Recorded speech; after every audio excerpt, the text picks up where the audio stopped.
உங்களுக்கு அந்த காலத்தில் அரிசியை புடைக்கிறதுக்கு ஒரு முறம் இருக்கும், பார்த்துருப்பீங்களா? அரிசியை அந்த உமி தனியாக அரிசி தனியாக பிரித்து பார்க்குறக்கு முறம் வச்சுருப்பாங்க. இந்த முறம் ஆதி காலத்தில் எல்லா வீட்லேயுமே இருக்கும். அந்த முறம் எல்லாரும் ஒரு வீட்டில் வாங்கி வைங்க. ஏன்னா முறம் என்ன நட்சத்திரம்னு கேட்டிங்கன்னா விசாக நட்சத்திரம். விசாக நட்சத்திரம் யாருன்னா குரு. ஒரு முறம் ஒரு வீட்டில் இருந்தால் அந்த காலத்தில் எல்லாம் பார்த்திங்கன்னா யாராவது யாசகம் கேட்டு வீட்டில் தர்மம் கேட்க வந்தாங்கன்னா அரிசி பருப்பு காய்கறி எதுவாக இருந்தாலும் அந்த முறத்தில் முறையாக கொண்டு வந்தால் தர்மம் பண்ணுவாங்க. அந்த காலத்தில் எல்லா வீட்லேயும் முறம் இருந்தது. இப்போ இருக்கான்னு பாருங்கள், முறை இல்லை, எல்லாமே மாறிட்டே வருது. அதனால் அந்த முறம் விசாக நட்சத்திரம், திருச்செந்தூர் முருகன் பிறந்தது. ஒரு முறம் உங்கள் வீட்டில் இருந்தால் அந்த திருச்செந்தூர் முருகர் உங்கள் வீட்டில் குடியிருக்கிறாரு என்று பொருள். அதனால் அந்த முறத்தில் ஒரு பச்சரிசி 1 கிலோ மேலே கொட்டி பரப்பி, வலம்புரி சங்கு ஏதாவது கடலோர பகுதியில் நம்மளுக்கு நிறையா விற்பாங்க.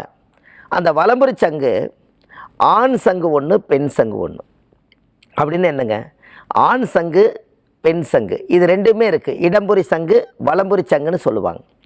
இந்த 2 சங்கு நீங்கள் உங்களுடைய வசதிக்கு தகுந்த மாதிரி வாங்கி இந்த முறத்தில் செவ்வாய்க்கிழமை அன்னைக்கு பச்சரிசியை பரப்பி அந்த வலம்புரி சங்கை ஆண் சங்கு பெண் சங்கு இடம்புரி 2ஐயும் எடுத்து சுத்தமாக கழுவி அந்த 2லையுமே நெய் ஊற்றி அதுக்கு ஒரு தீபம் 2 தீபம் போட்டு, கடவுளே என்னுடைய ஜாதகத்தில் எனக்கு கடன் தோஷம் அதிகமாக இருந்துக்கிட்டே இருக்கிறனால நான் வலம்புரி சங்கில் தீபம் ஏற்றி மகாவிஷ்ணுவை நான் கும்பிடுறேன். இன்னையிலிருந்து எனக்கு கடன் சுமைகள் எல்லாம் குறைஞ்சு நிம்மதியாக நான் வாழணும்னு சொல்லி ஒரு 48 நாள் வலம்புரி சங்கில் சங்கு தீபம் போடுங்க.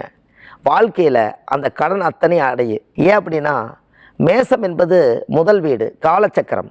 அந்த காலச்சக்கரத்துலேருந்து நேர 6வது வீடு எடுத்திங்கன்னா மேசம் 1, ரிஷபம் 2, மிதுனம் 3, கடகம் 4, சிம்மம் 5, கன்னி 6. கடன் என்பது 6ஆம் இடம். அது கன்னி வீடு யாருதுன்னா புதனோட வீடு. புதன் யாருன்னு கேட்டிங்கன்னா மகாவிஷ்ணு. மகாவிஷ்ணு கையில் என்ன இருக்குது? சங்கு இருக்குது. அப்போ இந்த சங்கு தெய்வம் போட்டால் அந்த மகாவிஷ்ணு உங்களுடைய ஜாதகத்தை பார்த்து எனக்கு விளக்கேற்றிய குடும்பத்துக்கு கடன் நான் நிவர்த்தி செய்கிறேன்னு சொல்லி ஆத்துமாத்துமா அந்த தெய்வத்தை நீங்கள் 48 நாள் நீங்கள் தெய்வம் ஏற்றி வழிபாடு பண்ணுங்கள்.